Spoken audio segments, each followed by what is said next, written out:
Hello, and welcome to Open to Influence. I'm your host, Charles Lipper, founder and CEO of Liability Podcasting in downtown Washington, D.C. Today we are joined by Cary Silverman, who is a partner at the legal practice of Shook, Hardy & Bacon and serves as an adjunct law professor at George Washington University Law School. Cary assists clients with a wide range of complex legislative and regulatory matters. He has testified before Congress and most state legislatures. Very impressive. His work focuses on product liability, tort and consumer law, and civil justice reform. Cary has published over 30 law review articles. He closely studies trends in civil litigation. Last year, he co-authored a report for the U.S. Chamber Institute for Legal Reform entitled Torts of the Future, which examined the litigation and regulatory environment for emerging technologies such as autonomous vehicles, drones, private space exploration, the sharing economy, and the Internet of Things. He's currently working on a sequel and is here to talk with us about one area this new paper will address: robotics and artificial intelligence. Cary, welcome to the show. Thanks, Charles. So, Cary, you and I met shooting pool in a pool league when I moved to town in circa 2003. Where were you at in your law career at that point? I was a third-year associate at Shook, Hardy & Bacon at that point. Okay, so you've been there a good many years now. It's now 2018. Yeah, I just joined the public policy group at that point. So my practice was shifting from focusing primarily on regulation and working on litigation to looking more at the public policy aspects of the law, how it impacts society. Okay. And so it looks like you're serving in a great many practices at Shook, Hardy & Bacon. We have public policy, appellate, product liability, mass tort, CPSC, product recall, national amicus. Is your day-to-day with all of these practices within Shook, Hardy & Bacon? Oh, you never know. Every day is something new and fun. But one of the things I definitely enjoy most is working on following litigation trends, what the plaintiff's bar is doing, how the courts are responding, how state legislatures and regulatory bodies are addressing changes in technology, changes in the way we live and work. So that's really fun to watch and look for abuse that's occurring, look for problems that are arising for businesses and how those can be addressed. Cool. So most recently, you came to me asking if I would produce a mock ad for a presentation you were making. And we'll take a listen to that now. Attention. This is a consumer health alert. If you or a loved one was hurt by a robot or other product with so-called artificial intelligence, call the Tiger Group. Robots are commonly found in the home, in the workplace, providing health care, in stores, and on the street. Government agency reports have found that robots have resulted in serious physical injuries, harm during medical care, damage to property, death, and a risk of extinction of the human race. If you or a loved one has been harmed by a robot, whether as a result of malfunction, its programming, or its own actions, you may be entitled to substantial compensation. Do not delay. Call the Tiger Group right now. There is no risk. You don't owe us a penny unless we are successful. If you or a loved one was hurt by a robot or artificial intelligence, call the Tiger Group's Robot Hurt Line right now at 1-555-ROBE-HURT. That's 1-555-ROB-HURT. Paid advertisement, non-attorney spokesman, not licensed to practice law in any state. The Tiger Group is an advertising group that identifies and refers or sells potential claims to law firms. It is not a law firm. No representation is made about the quality of legal services performed by other lawyers. In some states, legal services may be provided or assisted by robots. Consult your physician before deactivating any robot providing medical or personal care services. All right. So you came to me with this project, and it was titled Robot Law. And I thought it was intriguing and would make for a good podcast episode. So tell me, Cary, what is what D.C. area voiceover talent Craig Klein would refer to as robot law? Well, robot law, in a way, is not completely new. I mean, we've had automation and robots working in auto factories, moving goods from inventory, in all kinds of industries for a very long time. So what's changing, I think, are a couple of things which gives rise to robot law and the implications of artificial intelligence. The difference now is, in the past, robots were kind of confined to cages. They were set apart. They actually do call them cages. Okay. We're talking about giant racks of machines out in Silicon Valley, or what are we talking about? No, we're talking about in sort of an auto, imagine an auto parts factory or an automobile assembly line where robots are basically cordoned off from people. They're kept away from them. They're surrounded by something. They have their own area. People go in there. They make sure they shut them down if they need to troubleshoot them, fix them, repair them, and they're kept away from us. So one thing that's changing is robots are coming out of their cages now. Separation, they're though, free. It's a safety issue, though, isn't it? Wasn't that always the purpose? Like, A, to keep them dust clear so they can operate, but also to make sure no one gets trapped in robot arms. And traditionally, here's a piece of trivia for you. How many people do you think have been killed by robots over the past 30 years? 30 years. Say 30 years, yeah. How many people have been killed? Like, we're not talking like Futurama with a robot literally strangling you.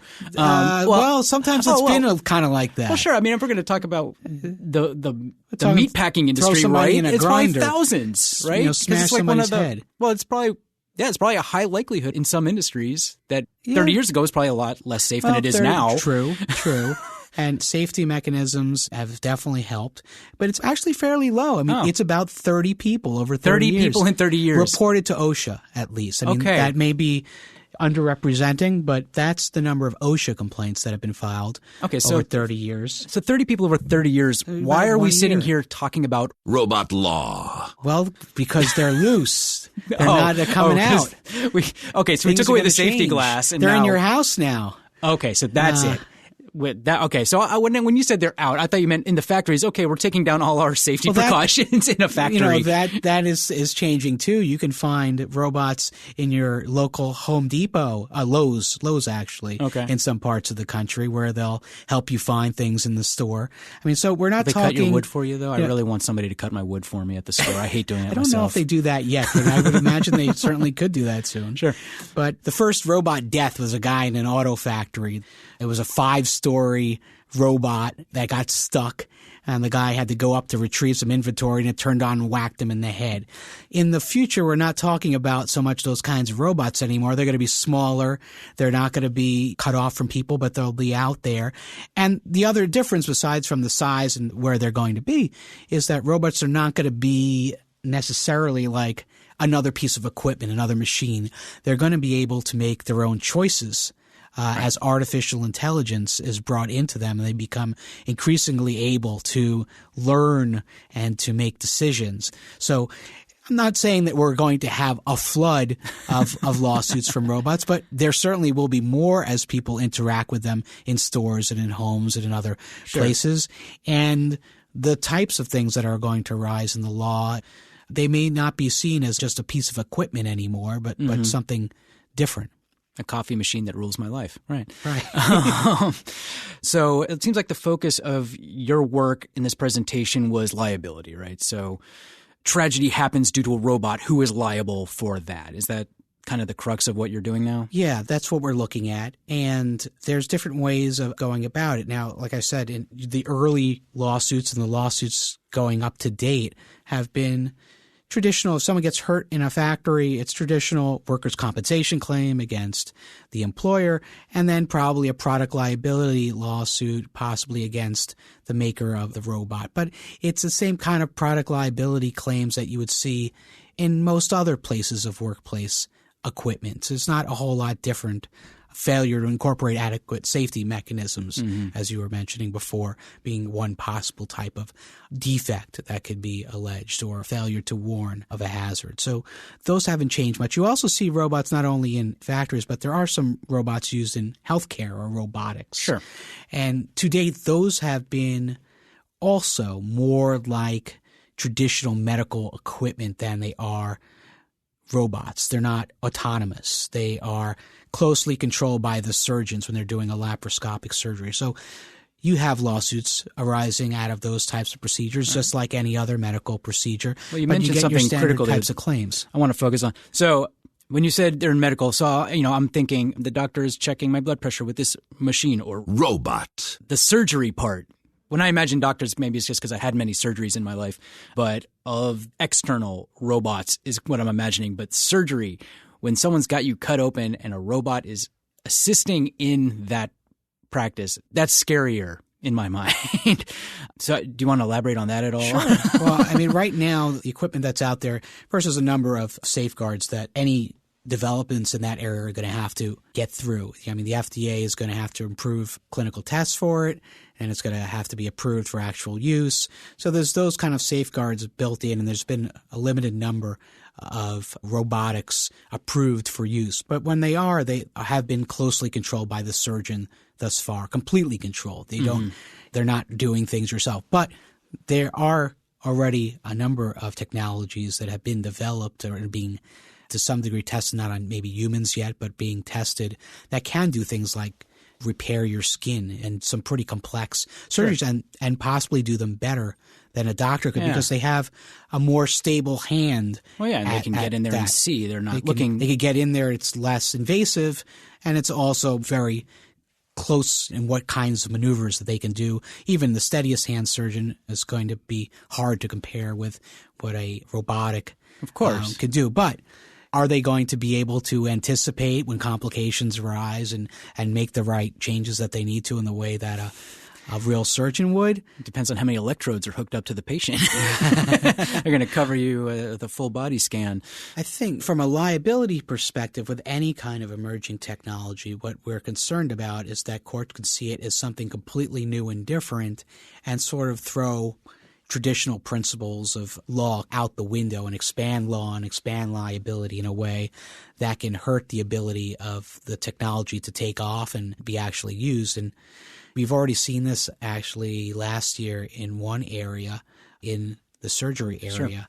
So there's a principle of law for pharmaceuticals and for medical devices. It's called the learned intermediary doctrine. Okay. And what everyone understands that a person who makes a drug or a medical device has an obligation, a duty to warn of the risks of that device, right?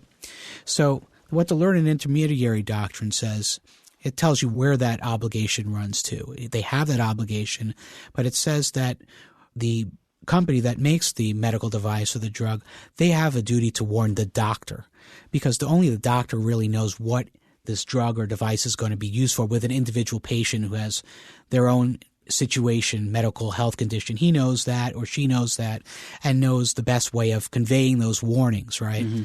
So the drug company or the medical device company typically does not have an obligation to directly warn a patient. They have no direct communication with that patient to begin with, but even if they did, they don't have the information to warn the patient. So the duty runs to the doctor. So last year, the Washington Supreme Court, state of Washington, ruled in a case involving Intuitive Surgical's Da Vinci surgical system.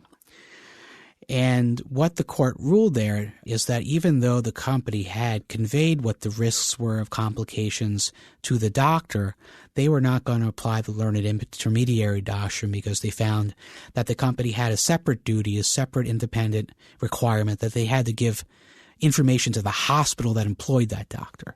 That's something we haven't seen before in medical device litigation, and something new. And one wonders whether, because this was a robotics technology and kind of viewed as scary, that the court imposed some new liability. Well, all right. So right now, a doctor can use whatever equipment he wants without anyone warning the hospital of its precautionary measures? The doctor would be operating out of that hospital and would be given permission by the hospital, have privileges in that hospital to do surgeries. But beyond that, but they're not monitoring his equipment? I don't know. I'm assuming that they would know. They would obviously know what equipment is being used. Okay. But the manufacturer of that equipment wouldn't have some duty to come and meet with the hospital and warn the hospital about what this equipment is used for and what the risks of it are. That would go to the doctor. That would be the doctor's job to figure out, how am I going to use this equipment safely? Right. We're going to give you a scalpel.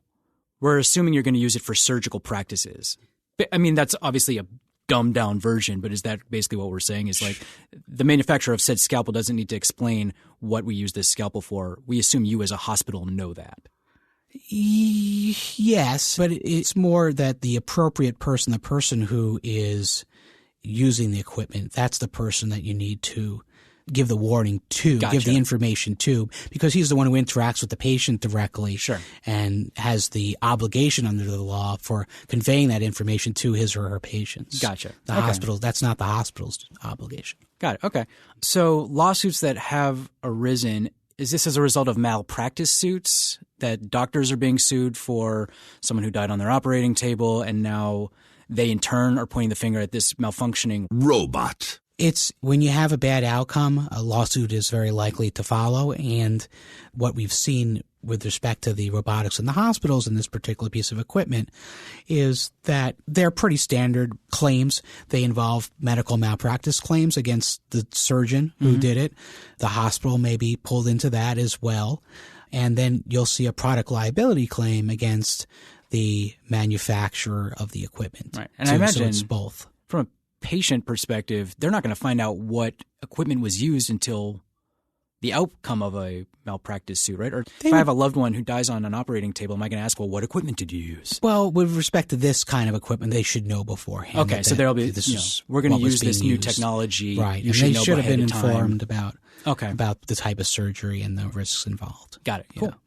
All right. So the ad you had me do here, I guess the nature of the ad kind of reminds me of a Better Call Saul kind of thing. But is there a class action potential for these kinds of things, or are these all kind of one-on-one lawsuits that we're seeing? I think so far these are all one-on-one kind of lawsuits that we're seeing. I think what there's the potential for and what this ad that we put together was based on, I had just come off doing another paper that you could find online that examines the public health implications of these late-night ads you see or daytime TV ads for this drug is going to kill you, have you been injured? And they have the impact of really scaring people from taking their medications or even seeking treatment. So that made me think about this topic coming into it, because if you search and do a Google or a YouTube search for robot lawsuit, you'll actually find ads that are not that far off from what you and I put together already. Right. And this is just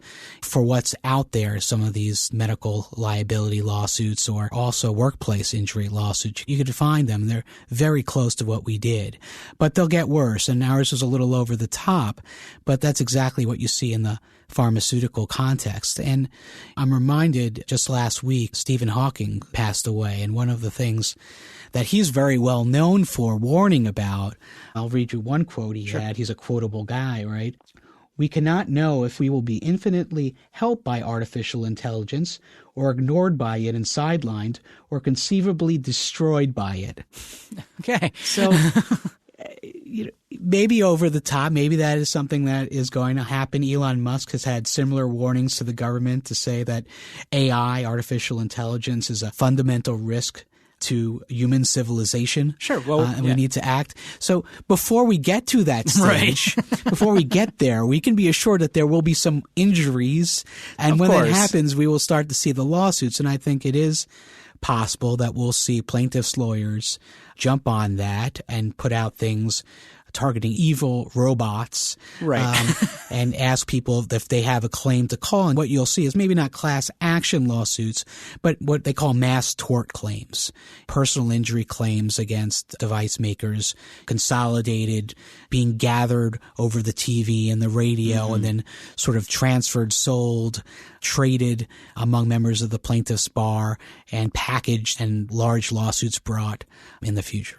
To me, it harkens to the Matthew Broderick film War Games, when the artificial intelligence said, oh, well, clearly the humans are going to destroy themselves, so it initiates thermo-global nuclear war. Yes. So we've spoken extensively about how robots impact medical practices and medical industry. What other industries are seeing potential lawsuits? Well, I think what's going to be interesting is as the technology evolves, how liability law treats these types of claims that are going to arise, whether it's a person who's injured in a store by a robot. You could imagine there are things called basically care bots or cobots being developed. They're apparently already big in Asia, where maybe you have a robot in your house as you're getting older and it's helping you out of bed and get into a wheelchair. Oops, it dropped you. Sure. Things like that may happen sooner rather than later. So the questions are going to arise, especially when robots have the ability to learn and make their own choices as to who, regardless of what particular industry it happens in or what context, but who's liable in those types of situations. I think if you're a plaintiff's lawyer, you're obviously going to look to everyone who's involved for potential liability. But there's different, I think, challenges that are going to arise in each area. The issue is going to be who really controls the robot. There are going to be cases where there are certainly people concerned about hacking. People can hacking computers, not hacking people. Hacking with in, knives. no. Yeah, okay. Well, hopefully we don't have robots that hack us. Although you could have robots hack to hack people. That is, a possible concern. Like peer to peer, like what? Hack to hack? Hack to hack the people. You don't want that. So let's say you've got, I don't want to get into sex bots, but there's a lot of talk on the internet about sex bots. Their lawsuits are just as viable as anybody else's lawsuits. There's going to be people, you could buy sex bots and have them, do what you want with you. And now, physically injured. What if one of those gets hacked into by someone and controlled by someone? As well as it could happen in any context, any connected product. There are very big concerns about hacking and privacy issues. Sure. So now, sorry to go back to the medical, but if someone's going to hack a robot while you've got your chest open. We're not talking much here about autonomous vehicles, but they're obviously a subset of these robots. We've addressed that in a paper separately from this, and I've tried to keep our discussion here focused on more of the, beep boop types of robots than the honk honk robots. Gotcha. But a lot of the principles we're talking about apply to autonomous vehicles too. So, and those concerns, the hacking concerns, have already come up in litigation there, that someone could get control of your autonomous vehicle and shoot you off the road or lock up your brakes. The same thing could happen with any other type of autonomous connected property. So there's those types of concerns going to arise. But from a more practical standpoint, and there's limits on the liability of product manufacturers for criminal acts of third parties, and there's limits on when you could bring lawsuits for speculative harms if it's just a potential of somebody could hack into a product, that there's a vulnerability but nothing's actually happened, or maybe there's evidence that it could happen or it did happen but no one got hurt. So there's limits on the ability to bring those types of lawsuits that kind of pose an obstacle to those data privacy and potential injury types of concerns. But outside of that, as robots gain the ability to make choices and take actions that you don't really control, there's practical implications for that. I mean, getting off the beep-boop robots, but let's say you have an autonomous refrigerator. And it is tracking what you have in your fridge, and it is via Alexa or something ordering your own food for you or other things.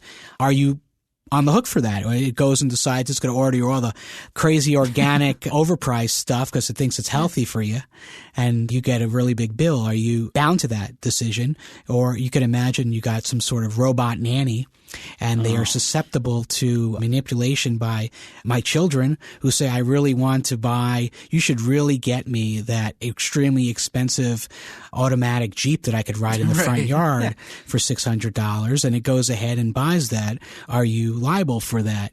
So I imagine we're already, I think there's some kind of security measure with Alexa that it knows your voice and not to allow your child to order on Amazon for you, right? I think, right? I hope so. I think so. I think that's up to the parent if you let your kid in to ordering on Amazon. You never know, this new autonomous refrigerator and Alexa could come to some agreement and they decide they're going to come after you with this. We need to get our economist in here and see if Amazon's picking the one product they're allowed to order. And, So you've got those practical situations, and there's areas of the law that exist that you could look to for how do you handle that situation. You've got agency law, right, where you could hire someone and you can give them a parent or actual authority to do things on your behalf. So if you have an autonomous robot and it goes out to the store, it drives in its autonomous vehicle and it goes in the supermarket or it goes into the jewelry store and buys something, and it seems to have your consent to do that. It seems to be working for you, and a sale is made. Principles of agency might bind you to that decision. There's also other areas where you don't have complete control over people, but you're still liable, like employment law. I mean, is sort of a subset of agency law. Respondent superior, where you have your employee goes out and they're making deliveries and they get into an auto accident. Sure. Even if it's in their car, if they were out doing it in your service, something that benefited you, even if they were completely negligent, grossly negligent, you're still going to be on the hook for that. Right, you're liable for employing that person. Yeah, so very similar principles could apply to an autonomous robot or car or something like that. Yeah, and we have robots delivering stuff around D.C. right now. You see them rolling around. Has there been any lawsuits come up from those yet? Haven't been yet. There was the first lawsuit recently against an autonomous vehicle manufacturer in California. It was a motorcycle accident with an autonomous car that was being tested. It had a driver in there, but no hands on the wheel, just completely autonomous. Yeah. And it's we have to assume at that point the vehicle manufacturer is liable because they've informed the consumer, hey, it's safe for you to take your hands off the wheel. Right. So the driver didn't sue. The driver was fine, but the motorcycle that had an impact with the vehicle did bring a lawsuit, and they brought the lawsuit against the manufacturer. Right. Didn't name the driver. That makes sense. At all. It's just the manufacturer. But what's interesting about it is, and maybe we'll see this in other contexts, is that it was only a 4-page complaint. I've seen longer complaints charging that Trick cereal has too much sugar in it for 150 pages. But for, the first lawsuit against a autonomous vehicle, 4 pages. And all it said was the vehicle didn't act like a reasonable person should have. That's all it said. It wasn't even a product liability claim. It wasn't a complex, let's look at the design and the programming. It was just a reasonable person would have seen the motorcycle. Is it Cadillac right now has an add-on that's saying, okay, we have a hands-free freeway feature in your car, and it has a video of this gentleman sitting in his car, and he takes his hands off the wheel on the freeway and leans back and smiles. Well, there's a couple of manufacturers that have autonomous mode or something like that, but I think they all, at this stage at least, instruct that you have to be sort of ready. There's no nap taking, or we still have steering wheels in the vehicles.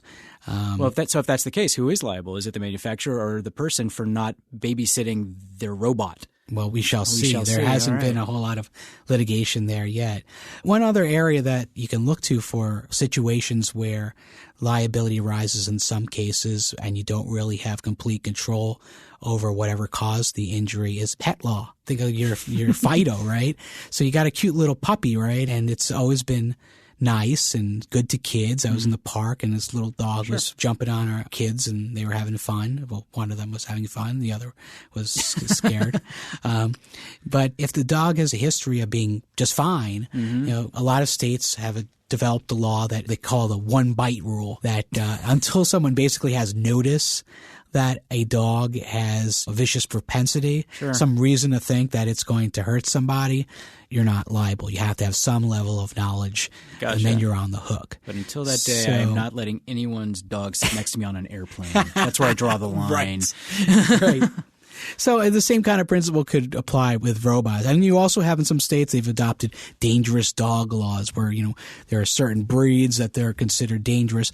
In the robotics area, you may have certain types of security robots or otherwise that may have, or larger robots or different kinds of technology that have more of a potential to cause an injury, different levels of autonomy too. So I should keep my electric toothbrush to myself is what you're saying. Your electric toothbrush may be, even if it knows your teeth are too dirty and has a little bit of learning, it's probably not going to stab you in the forehead. It's probably not going to bite, but it might. There's a 1-bite rule. Yeah. And on that, I think we got a lot on this one.